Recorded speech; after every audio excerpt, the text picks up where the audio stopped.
মুন্সিগঞ্জের শ্রীনগরের শতাধিক ব্যবসা প্রতিষ্ঠানে ভয়াবহ অগ্নিকাণ্ডের ঘটনা ঘটেছে। এতে অর্ধশত কোটি টাকার ক্ষয়ক্ষতি হয়েছে বলে দাবি করেছেন ক্ষতিগ্রস্ত ব্যবসায়ীরা। বৈদ্যুতিক শর্ট সার্কিট থেকে অগ্নিকাণ্ডের সূত্রপাত হতে পারে বলে প্রাথমিকভাবে ধারণা করছে ফায়ার সার্ভিস। এদিকে শুক্রবার সকালে ঘটনাস্থল পরিদর্শন করেছেন গৃহায়ন ও শিল্প উপদেষ্টা আদিলুর রহমান খান।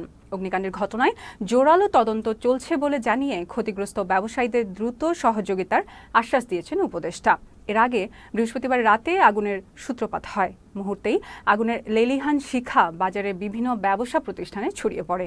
পরে ফায়ার সার্ভিসের 4টি ইউনিটের চেষ্টায় সকালে আগুন নিয়ন্ত্রণে আনে। আমাদের শ্রীনগর ফায়ার স্টেশনের সংবাদ আসে যে শ্রীনগর বাজারে আগুন লেগেছে।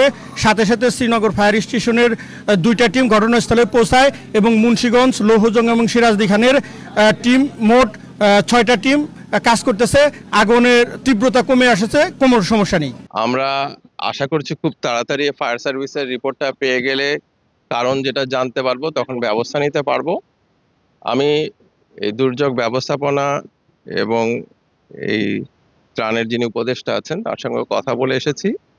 প্রয়োজনীয় যা সহযোগিতা করার আমরা প্রশাসনের মাধ্যমে করব।